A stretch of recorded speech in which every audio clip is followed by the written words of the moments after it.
Welcome to Sharing is Caring, a podcast brought to you by Care Dallas. I'm your host, Fritz Deichert, a recovery coach, a board member, and someone who's personally walked through the path of addiction, education, and healing. This podcast is our window into the world of addiction, recovery, prevention, and everything in between. Each episode, we sit down with real people, survivors, parents, professionals, artists, educators, and leaders from right here in North Texas, who are willing to share their stories, their truths, and their hope. This isn't about judgment, it's about understanding, it's about connection, and most of all, it's about care. Because at Care Dallas, we believe that when we listen, we learn, and when we talk openly, lives change. So wherever you are on your journey, we're glad you're here. So let's start. All right, welcome to episode 7. We'd like to welcome Susan Hoemke. I think I'd know it after a long time. Susan is the author of a book, Healing Sacred Hearts. Scarred. Oh.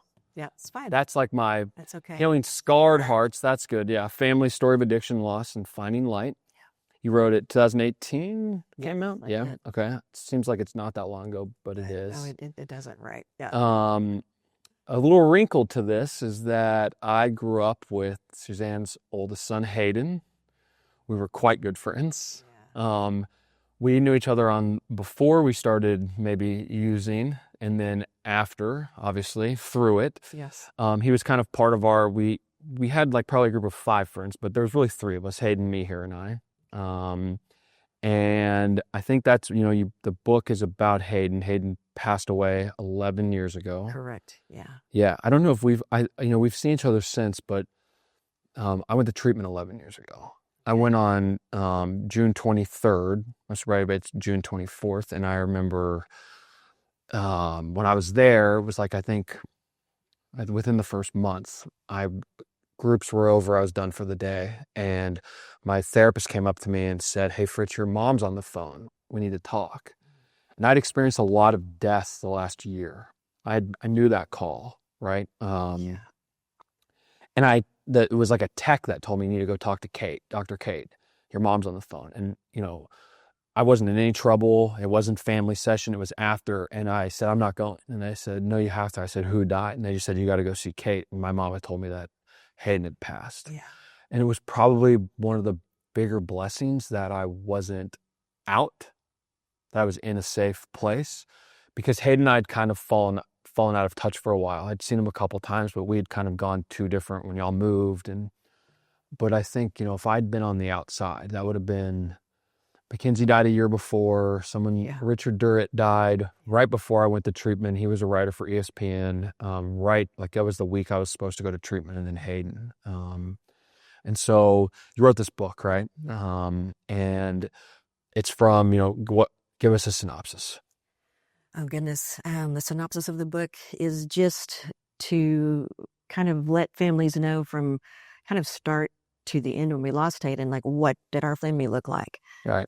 We were the all-American family. My husband had a great job, 4 great kids. Hayden was the class clown of the comedy of the family. Right. He was very funny. Very funny.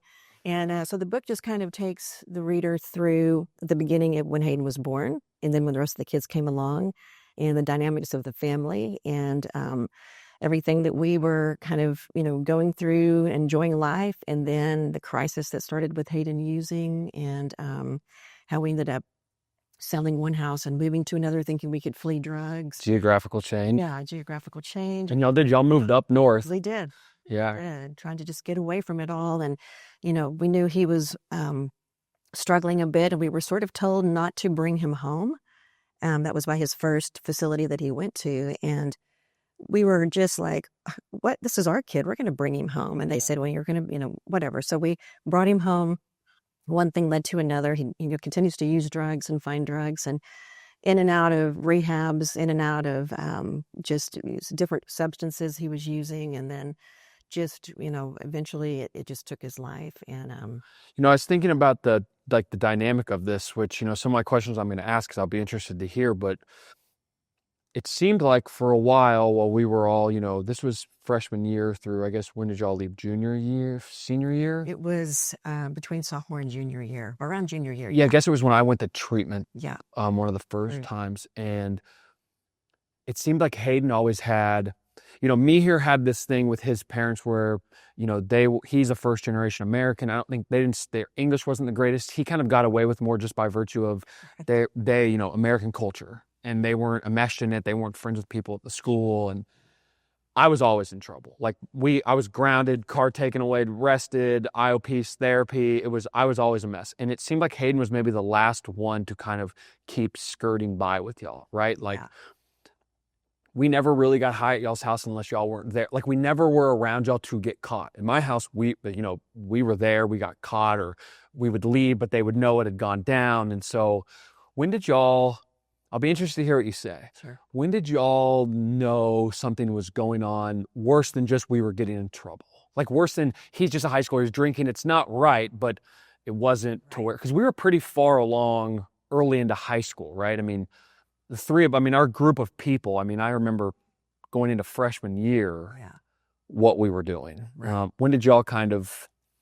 So more than just I remember getting a call from one of the moms, and it wasn't yours, it was somebody else's, that said, oh, the boys, their older brother caught them smoking marijuana. And we were like, smoking marijuana? Like, we expected a little bit of drinking. Right. Never crossed my mind that the marijuana would come, and that then the Xanax would come, and then all the synthetic drugs would come, and then just so much came. But I would say we were probably, I don't want to say in denial, we were just ignorant. Right. We were not educated. We didn't know really what was going on with him.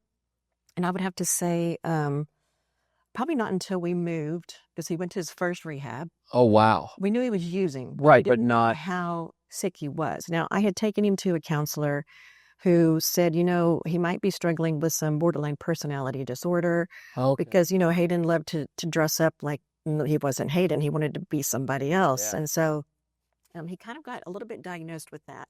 Right? No, I was just thinking about it. It's funny, I was telling Matt McKee, who went to high school with yesterday, that I was going to interview you. And it's like the same Hayden was who we thought. And we were laughing. He had the collared shirt with the Burberry on the inside, and always had, he was way ahead of all of us with the all white Air Force. Yes. His flat bills. Yes. The flat bills. And then he talked who is this? Yeah, he did. So, and it would come at the beginning, it would come in and out. At school, he'd be kind of this quiet, what's up? He was right.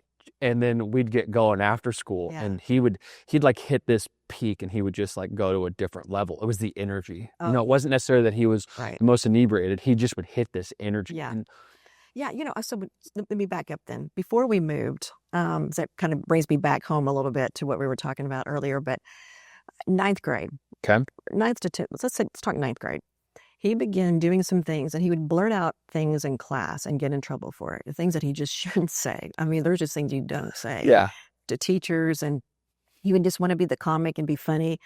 And so I the first time got called into the principal's office. I was devastated. And I remember crying in the principal's office, and Hayden just kind of sitting there. And the principal saying, Mrs. Hoemke, this is not going to be your last time, And I remember thinking, what is he talking about? Hayden's getting in trouble a little bit.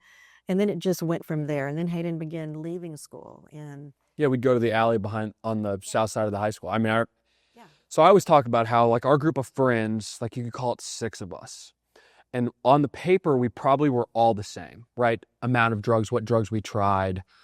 But there was 3 of us, I would say, maybe 3.5, but that ended up, it wasn't just a party or trying. Hayden, me, and Mackenzie. And, it's hard for me. 2 are gone. Right. I had a real hard time with that for a long time. When Mackenzie died, I was with him all the time doing the same things he was, right? And then I'm in treatment, and Hayden died. It's people say you're here it's hard for me to hear that, right? It's why? Yeah, but you are. But so in Hayden, here's one of my, and not to get too deep, but I remember thinking, I knew I was an addict real early, before I had a therapist tell me, we talked about it, it made sense. I knew that I couldn't survive without it, mentally, not necessarily physically at that point, but very early on. And I don't think we ever talked about it, Hayden and I, or any of us. I had been in trouble. I'd been in IOP a bunch, and I had Hayden, and Hayden would come pick me up sometimes from therapy or IOP, and we would just immediately go get high. I mean, the day I got sent to rehab junior year, I was supposed to get dropped off at somebody's house with Hayden and wait for this kid to get out of school. Like, I'd been texting Hayden like I had $10. He had $10. Here we go. Right. And then we ended up that we did not go to there. I went straight to Canton. But so I remember though with Hayden, when it was like, okay, Hayden's more like me. We were stealing your dog's medication. Yeah. And we would take it, and none of our friends would. They're like, this is not for like, oh, it's a dog's, we can't steal, but like, this is weird. See, I didn't know you did. I knew he took it. I thought he took it all by himself. Oh no, I mean, every time. And I mean, I remember just being like, okay, so that was kind of, so you say, it's funny, you say that the ninth grade, you know, there's signs. I think part of it's probably not in a bad way, but uneducated on addiction and mental health. Absolutely. And then, you know, if I would say Hayden through probably, I mean, ninth grade, I remember Hayden had a period of time with this kid named Ethan where he didn't hang out with us, he only hung out with Ethan, and it was like he was on another level. And he could always kind of rein it back in, right? Yes and no. Yeah, yes and no. I mean, early on, I think. Yeah, for sure. Okay, so then y'all move. He goes to treatment, y'all move. And he kind of fell out of touch with all of us. Just, I mean, if anything, he was 50 minutes north. Right. Right. And I think we had all kind of, everyone was going, you know, a lot of people, they were going to college and getting ready. It was time to go. And right. I was still using, he's gone. And so y'all go up there, he gets out of treatment. Yeah. Does it just progress? And now y'all know, because he's been at treatment, so it all comes out. That's when his legal charges started. Okay. So once we moved, because he sort of, you know, he managed to get out of a lot, like you said, back. Yeah, I got arrested with him, and I was the only one that left in cuffs. Exactly. Yeah. And then when we moved, that is when the school campus, the drugs on school campus, the dogs would come, and he would get caught with something on school campus. That was his first felony. So, you know, now my son was not even between 17 and 18, and a felon. And it was just shocking to us. And so we began getting lawyers and just trying to figure out what are we doing. And, you know, we knew at that point that he was, I'm going to say sick, but in our mind, it was like, he's just not our Hayden. You know, there's something really wrong with him, and surely we can help him, and surely we can fix him, or somebody can fix him. And so we just kept looking and looking for that. But he just continued just to really go hard on drugs. And I call him a chronic user. It was just where, and he didn't really want to admit that he couldn't handle it. I think that's the difference, is like, you finally kind of said to awareness, like, look, this stuff's going to, you know, not good for me, or starting to hurt me or kill me. I just didn't want to stop. Well, the older, yeah, I think in the beginning, I just knew it was a problem, but I was like, I don't care. I'll make it. Right. Okay. And maybe that was his mentality too, where he thought, I can handle it. I can continue to use it and handle it. But it was just, he'd get caught after caught after caught, and he would get charges after charges. And then he would go, you know, spend time in jail. And then he got, you know, as you know, from the book, he got his jaw broke. So I don't know if you remember that or not, but he went to jail, and he was, again, being Hayden, being funny, mouthing off to his cellmate. And next thing I know, I'm getting a call, and he's been hit in the face, and he thought his jaw broke. And I remember just going up there and visiting him, and his face was just like, I mean, it's just unbelievable stuff. And yet things, time after time, for him was never enough for him to stop. Right. Never enough for him to stop until, you know, he was completely consumed with it. He even lost friends in rehab as well. And he said, Mom, I don't want you to ever find me like this. And I'm like, well, I don't want to find you like this. And just, he couldn't stop. And in your book, you talk about the effects, because you have 3 other children. Yeah. 2 girls and a son. Hayden was the oldest. Mm-hmm. And so I know in your book you talk about it, but how much it affected them, right? I think they were kind of enough in the background that maybe younger, we never really interacted with them, right? Like, we didn't see them a lot, like our group of friends. Right. Again, we didn't go to y'all's house a lot because he was probably the cleanest about, I don't want to get caught at home, even early on. The rest of us, it was whatever. Right. But yeah. When did it, like, you had to move them? Yeah. Yeah. So they knew Hayden was struggling. They knew when he went off for 2 months, that was his first rehab before we left the Park Cities. He'd gone off for 2 months, and he was out of the house. And the kids knew at that point that, you know, something's wrong with Hayden, and they loved him so much that everybody kind of agreed, well, we need to help Hayden. And so they all just agreed we would move. And so we did. We moved and then went out, you know, to Fairview area. Hayden comes back home. We don't even tell Hayden we were moving. We didn't even Oh, he didn't know. He didn't know Okay. until we were about to bring him home. And we said, by the way, you're going to be coming to a different house. And I think that probably messed with him, but we were told not to bring him home.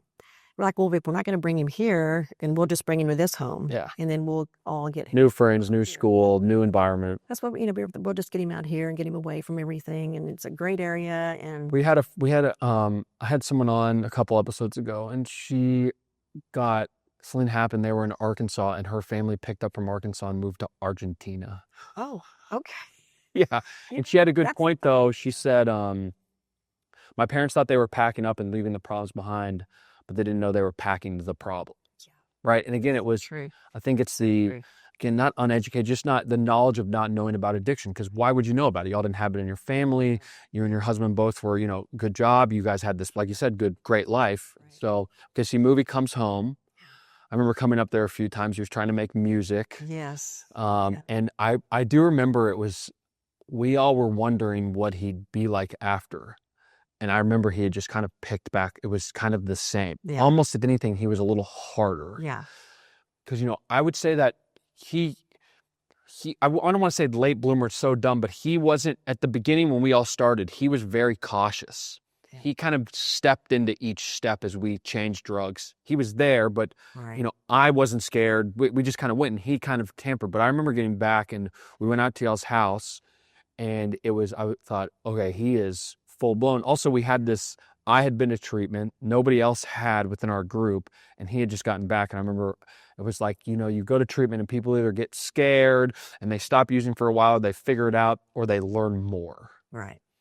Right. And I think he may have learned more. Possibly. Yeah. Right. Just kind of how to do things differently. Because I do remember being, okay, to me, his mind always go to, oh, that sounds curious. That's like, wonder what that's like. I've never heard of that. I'll try it. So he comes back after one of his treatments, and I will never forget, like, we'd heard about bath salts that you can get at these head shops, right? That was kind of the new thing on the news, that some guy down in Florida had been using bath salts. He just whacked out, and he literally beat somebody, bit somebody's face off. And I remember us kind of all talking about it.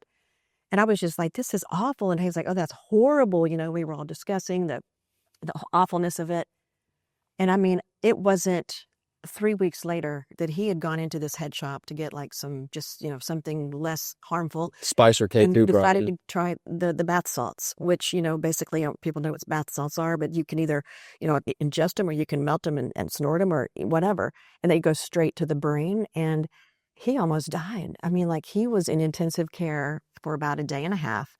But let me back up. So started using bath salts. And I remember coming into the kitchen, and I'm looking at him, and I'm like, gosh, he looks weird. And he was acting strange. His eyes were yellow. They almost looked like fish eyes. His coloring was really off. And I remember calling a counselor over to the house, and she came over and she said, something is seriously wrong. You need to get him to the hospital. We're trying to get that kid into the car. Yeah, I'm sure. When he's completely messed up.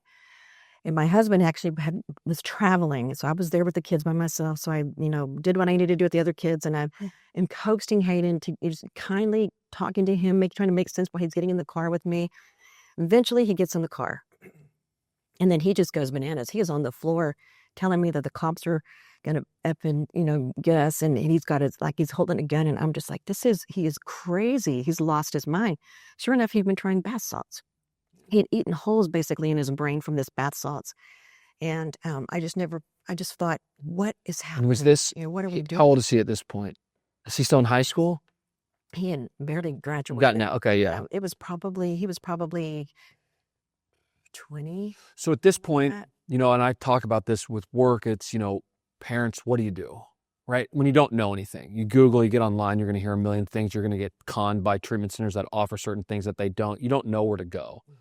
So at this point, when it's all making sense, are you like full blown trying to research, trying to figure out who to talk to? I mean, all in, essentially? Yeah. And I had started doing a lot of that beforehand. Okay. I was trying to understand what is he using and why is he using it? And is there something we're missing? And I began doing a lot of research. So I did begin doing a lot of research, but then something new would come out. Always things are new coming out, or things are going to change, things are going to alter. And so, but yes, I was educating myself, which did help. I began trying to understand, what are the substances and what am I looking for now? And I mean, I was literally, crawling on my hands and knees under his bed, looking under his mattress. I became almost obsessed. Yeah, you became a detective. Trying to figure out what's wrong with him now, if his personality changed. Yeah, because he was one that he had a different version of Hayden for each drug. I mean, he was but fun, right? Like he was not mean.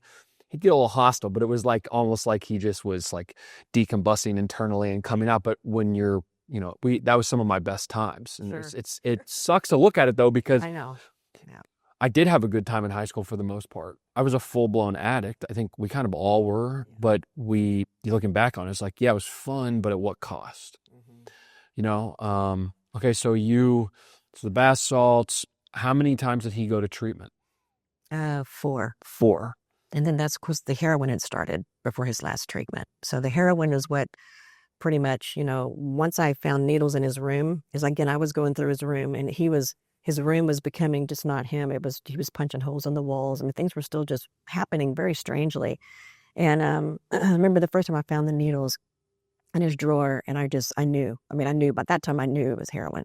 I was like, wow, he is serious. And so went to another rehab. Then before this one, how long was he staying? Was he staying sober, working a program, or is he just going because y'all were telling him to, coming back and probation? Because he was on some serious probation, which was a disaster because just having people that are that ill or trying to keep up with a job and school and be on probation, and then he'd lost his car because you can't drive now because you've done this, and so no car for you. Just an impossible uphill battle. Yeah, so I'm driving him everywhere. My husband's trying, my husband was working so much that primary care was me. And so I'm trying to organize all my other kids and manage Hayden and all of what he needs to do. And then you're also a human and you're married. Like you've got to human and married. Put everything else on the back burner. And I wanted to keep up.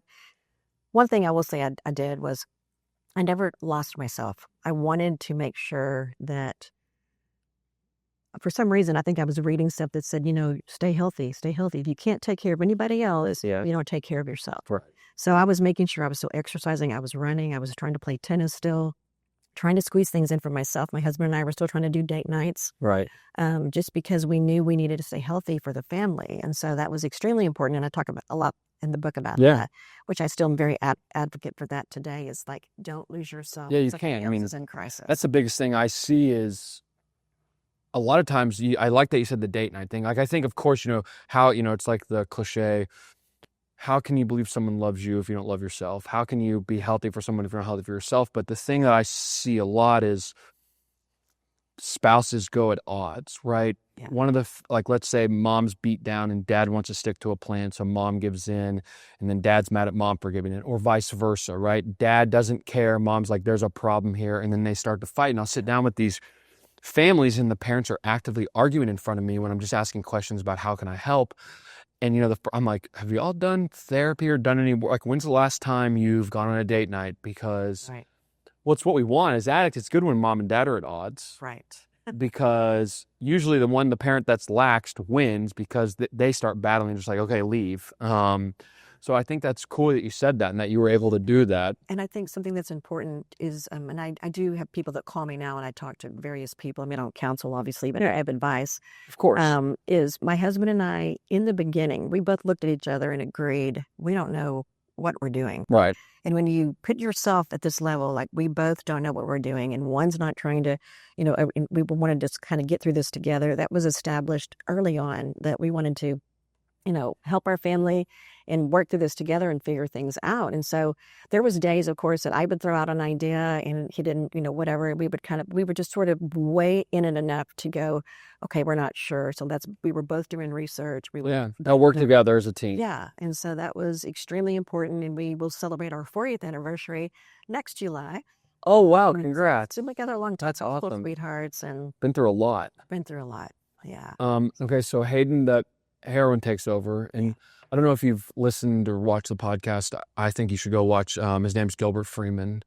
He lost 2 sons in a 3-month span to heroin overdose, and he talks kind of like about you, all the signs, and he's really, we've talked about this on a couple other episodes, but he wants people to talk about his sons with him and about what he experienced, not just so he can spread awareness, but he wants to talk about his boys. Yeah. But people are obviously, I'm sure you've experienced it, where people don't know where to step with you or what's going to upset you, and they mean good. Absolutely. But you can't just come out and be like, no, ask me. That's because that's weird. So you're like in this weird pickle. I'm glad you're saying this too. Right. Yeah. And so Gilbert talks about, all the stuff he did, that his boys would make they'd turn a corner and be like, this is it, I got it. And then just about, he really talks about the pull heroin had on his boys, and that people to understand it. Like he knew they loved him. He knew they meant well, but they'd lie, they would cheat, they'd steal, they'd do whatever to get it. Absolutely. And so you're similar to what, he talks about him and his wife. What blame do we take? What shame do we feel? What guilt? What could we have done different? Right. And now he says it's human for him to do that. He doesn't sit in it. So he does a lot of good work for the 24-hour club, he and his wife, and they share their experience. And, that's but you bring up the heroin. And so he goes to treatment for that. Yeah. How old is he this time? Oh my gosh, you're asking a lot for me to remember. I know, he must have been 21 or 22. Yeah, it must have been. Yeah. He started using, I think, when he was 20, the heroin. Okay. Okay. He quickly moved from one thing to the other. Bath salts, but that didn't work out for me. Now I'm going to move into heroin. Yeah. So he did move into the heroin. That may have been a his third rehab.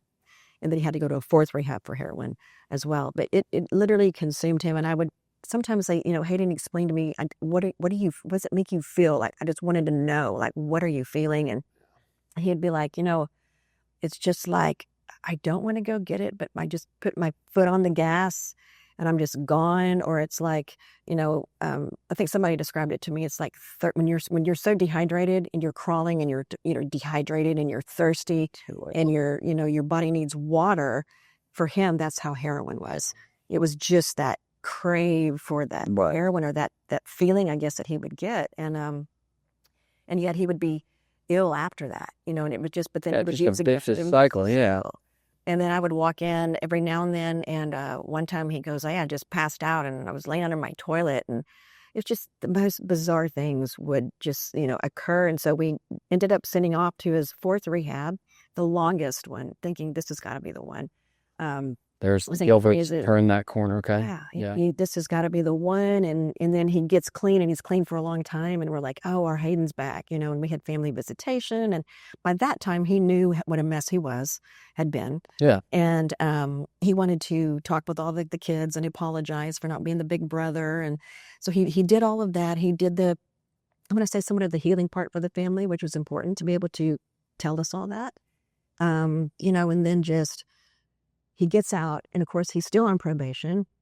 He's got a couple of charges, and he gets into school, and he's just trying to get his life going. Well, I told him he would never come back home to live with us, because he came home briefly, and I said, this can't happen. We're going to find an apartment for you. We're going to get you. So we looked for an apartment, found him, moved him down to where he was, and down in Dallas, and he was trying to work, and he had called me a few times, and I could hear a little bit in his voice, the struggle. And we ended up having a trip planned and went out of town, took the girls with us. And then I, was talking with Hayden, and he was trying to make music. He needed a speaker from the house, and he didn't have it. And he was agitated on the phone. I'm like, look, we're going to be back tomorrow. So by the time we get back, he had used heroin again. He'd relapsed. And when you relapse after you've been sober so long, especially on heroin, you go back to your same dose, kind of like a muscle memory thing. And that's when you overdose. Like, you don't kind of work into it. Yeah. Like, you start with heroin, it's kind of, with a lot of drugs, you get immune to them. Right. And so with heroin, the overdose comes when someone relapses. And a lot of times they use more than they think they're ready for. They use as much as they think they can. Yeah. And their body's not at that point anymore. And so, and what heroin does is it shuts down your nervous system, and basically it was like they'd say like suffocate, but I had to know, and I had to educate kids that I was speaking to, like, so what does it mean to overdose? And his brain was not able to tell his body his lungs to breathe anymore. Yeah.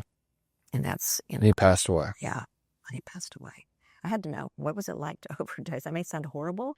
No, you're curious. I mean, that's also like you're going through grief, and it's confusing, and right. everyone, I think, a lot of the families I've talked to, people I've talked to, it's never going to be me. It's not going to be my son that overdoses, right? I think in the back of your mind, you probably know. Yeah. Okay, so that was in 2014. Yeah. And so when did you start working on the book? Well, first what I did before I started working on a book is, for the healing part, writing poems, writing letters to Hayden, just trying to get my emotions out. And I was encouraging my kids to write, or, do what you need to do for us to heal. The process, yeah. Yeah. And so I began just first writing just stuff. And as time went on, I started hearing more in the news. This is all of a sudden something broke out. I think the fentanyl crisis kicked off maybe in 2016 or something, or the whole, more drug awareness came about. And so I was like, my husband was like, I bet you want to do something with this. And I said, I think I do. I think I want to try to help others somehow. So I sat down and tried to write a book, and it was very emotional, very hard for me. And so I put it aside, and I can't do this. There's no way I can get this down on paper. And then we ended up moving to a different house, kind of got out of the house I was in with, all the memories, yeah. Went into a different place to live and decided everybody's out of the house. I'm going to get started on this. So started writing in 2017, finished it in 2018, and found a publisher and decided Yeah, to and go. you presented it at the Care Breakfast, right? Yeah. We are at, this is obviously sharing is caring for Care Dallas. Nice. Yes. I remember you, I randomly showed up there. Like I got invited last minute. I think, what year was that? 2019? Yeah, and you're making me do it. Like, Yeah, it's no. 2021. So No. you came once when we were at the very front. Yes. That's what I mean. That There was like it we was, were just introducing something. yeah, you were in, yeah. It was in 2019. Okay, yeah. And so I'd happened to show up. It wasn't at the original spa, Dallas Country Club. It was somewhere else. Remember, DCC was under construction. It was at another place, and I walked in real late. And on the screen is Hayden's face, and I remember I just chills over my body, and I couldn't believe it. And so you presented that I think they acknowledged your whole family. I think y'all were there. Okay, and you wrote the book, and it's basically your journey from beginning of Hayden's life through addiction. Yeah. What it did to your family, to your other kids, to you and your husband, and then after. Okay, and so you write the book, you're spreading awareness, right? You're one of the, not few, but I think a lot of people either it happens and they mourn and then they kind of not continue, because you can't really continue, but they just go through normal life again with this huge hole. Right. And then you went this other direction where it's like, hey, my son passed away from an overdose on drugs. This is what I've learned. I want to talk about it. Right. And you've spread awareness, right? Yes, And that's correct. very admirable. Yeah. And so what are you doing now? Are you still promoting the book? Or you have a are you trying to talk? What's life like now? I took a break. Okay. Because it got exhausting. Yes, it did, I'm sure. I was speaking a lot. I was working with school districts. I was, trying to help where I could. I was going to recovery centers. I was speaking to guys like in the 14, 15 years old, what happened to Hayden and who was Hayden. And so now then I took up art. So I started doing art because I needed some peace. Right. I thought maybe I can bring some peace, through my art. You're a good example of someone learning how to process things in their own way. Like you talk about running, going on date nights during the addiction, and then you talk about after Hayden passes, you're writing poetry, you're just kind of journaling, encouraging your kids to. Then you do this thing, write the book, and then after you're burnt out, so now you're going to start painting, right? Like there's a lot of therapeutic things you just figured out that you like. Let me not forget my faith in God. Okay. Okay, let's back up about that a little bit. But I grew up a believer, Right. born and raised, baptized believer. My strength, my faith took me a long way through all of this. Okay. So I definitely want to mention that. Yeah, Because of course. I grew up very strong in faith, and even though for some reason God took Hayden early, it helped me stay strong in my faith. So Yeah.